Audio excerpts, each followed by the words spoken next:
నమస్కారం అండి, నా పేరు డాక్టర్ సువర్చల, జీవా ఫర్టిలిటీ సెంటర్స్ లో సైంటిఫిక్ డైరెక్టర్ ని. అండర్ వెయిట్ ఉన్నప్పుడు మీ ఫర్టిలిటీ మీద ఎఫెక్ట్ ఉంటుందా లేదా అనేది ఇవాళ తెలుసుకుందాము. బిఎంఐ అంటే బాడీ మాస్ ఇండెక్స్ తో మనము మీ వెయిట్ ఎలా ఉందో కనుక్కోవచ్చు. ఇది నార్మల్ రేంజ్ లో ఉంటే మీ ఫర్టిలిటీ అండ్ ప్రెగ్నెన్సీ ఛాన్సెస్ అనేవి చాలా బాగుంటాయి. పురుషుల్లో మహిళల్లో ఇద్దరిలో ఏంటంటే నార్మల్ రేంజ్ మెయింటైన్ అవుతేనే రీప్రొడక్టివ్ హెల్త్ బాగుంటుంది. నార్మల్ రేంజ్ ఏంటంటే 18.5 నుంచి 24.9 అనేది నార్మల్ బిఎంఐ రేంజ్. ముందుగా బిఎంఐ రేంజెస్ గురించి తెలుసుకుందాము. అండర్ వెయిట్ ఉన్నారంటే మీరు ఎప్పుడు ఉంటారు? 18.5 కన్నా తక్కువ ఉందనుకోండి బిఎంఐ బాడీ మాస్ ఇండెక్స్, అలాంటప్పుడు మీరు అండర్ వెయిట్ ఉన్నారు. నార్మల్ వెయిట్ చెప్పాను కదా, 18.5 నుంచి 24.9 బిఎంఐ ఉంటే నార్మల్ వెయిట్ ఉన్నట్టు. ఓవర్ వెయిట్ ఉన్నప్పుడు బిఎంఐ 25 నుంచి 29.9 ఉంటుంది. ఒబీస్ అంటే మరీ ఎక్కువ వెయిట్ ఉందనుకోండి, అలాంటప్పుడు బాడీ మాస్ ఇండెక్స్ 30 కన్నా ఎక్కువ ఉంటుంది. సో ఇవి బాడీ మాస్ ఇండెక్స్ రేంజెస్. ఇప్పుడు బాడీ మాస్ ఇండెక్స్ ఎలా క్యాల్కులేట్ చేస్తారంటే, వెయిట్ ఇన్ కిలోగ్రామ్స్ తీసుకొని దాన్ని హైట్ మీటర్స్ లో హైట్ తీసుకొని దాన్ని స్క్వేర్ చేసినప్పుడు బిఎంఐ క్యాల్కులేట్ చేసి డివైడ్ చేస్తారనమాట. కేజీస్ బై మీటర్ స్క్వేర్ చేస్తే మనకి బిఎంఐ అనేది క్యాల్కులేట్ అవుతుంది. సో ఎఫెక్ట్ ఎలా ఉంటుందో చూద్దాం. మహిళల్లో ముందుగా ఏంటంటే హార్మోనల్ ఇంబ్యాలెన్సెస్ అవుతాయి. లో బాడీ ఫ్యాట్ ఉన్నప్పుడు ఏంటంటే ఈస్ట్రోజన్ అనే హార్మోన్ సరిగా ప్రొడ్యూస్ అవ్వకపోవడము, వివిధ హార్మోన్స్ మీద కూడా ఎఫెక్ట్ ఉంటుంది. బట్ ఈస్ట్రోజన్ చాలా ఇంపార్టెంట్ రెగ్యులర్ ఓవ్యులేషన్ కోసం, అంటే అండం విడుదల అవ్వాలంటే. ఎమెనూరియా కూడా ఒక ప్రాబ్లం. అండర్ వెయిట్ విమెన్ లో ఏంటంటే పీరియడ్స్ బొత్తిగా ఉండకపోవడం, అంటే దీన్ని ఎమెనూరియా అంటారు.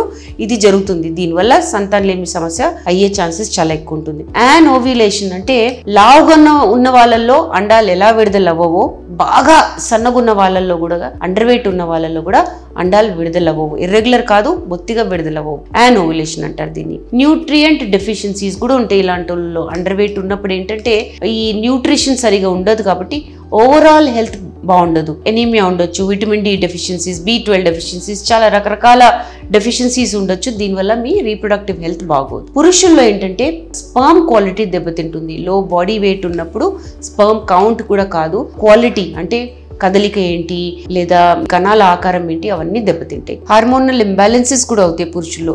ఈ ఫ్యాట్ స్టోరేజ్ సరిగా లేకపోతే reproductive hormones, testosterone, follicle stimulating hormone, luteinising hormone ఇవన్నీ కూడా దెబ్బతిని స్పర్మ్ ప్రొడక్షన్ అనేది బాగుండకపోవడం జరుగుతుంది బరువు తక్కువ ఉన్నప్పుడు. సో ఎలా వెయిట్ మేనేజ్ చేస్తే మీ ఫర్టిలిటీ మీరు పెంచుకోవచ్చు? న్యూట్రిషన్ రిచ్ డయట్ తినండి. ఫస్ట్ ఏంటంటే మీరు హెల్దీ వెయిట్ మెయింటైన్ చేయాలంటే హెల్దీ ఫ్యాట్స్ తినండి, ప్రోటీన్స్, కార్బోహైడ్రేట్స్ తినండి. ఈ లో బిఎంఐ ఉన్న వాళ్ళు, వెయిట్ తక్కువ ఉన్న వాళ్ళు రెగ్యులర్ మీల్స్ తినాలి. చిన్న మీల్సే తినండి, ఫ్రీక్వెంట్ తినండి, స్నాక్స్ తినండి త్రూ అవుట్ ద డే. దీనివల్ల మీ క్యాలరీ ఇంటేక్ అనేది పెరుగుతుంది. స్నాక్స్ అంటున్నానే కానీ పిజ్జాలు, బర్గర్లు కాకుండా మీరు సాలెడ్స్ తినండి, ఫ్రూట్స్ తినండి, ఈ వెజిటేబుల్స్ తినండి. ఇవన్నీ తింటా ఉంటే డేలో మీకు క్యాలరీ ఇంటేక్ ఎక్కువై వెయిట్ అనేది కూడా పెరుగుతుంది. స్ట్రెంగ్త్ ట్రైనింగ్ చేయండి. ఎక్సర్సైజ్ చేస్తే మంచిది కాదు అంటారు కానీ బాగా సన్నగున్న వాళ్ళల్లో కూడా రెసిస్టెన్స్ ట్రైనింగ్ చేస్తే మసిల్ మాస్ ఇంక్రీజ్ అవుతుంది. దీనివల్ల బిఎంఐ కూడా ఇంక్రీజ్ అవుతుంది. మెడికల్ సపోర్ట్ తీసుకోండి. డైటీషియన్ ని కలవడము లేదా ఫిజిషియన్ ని కలవడము ఇవన్నీ చేస్తే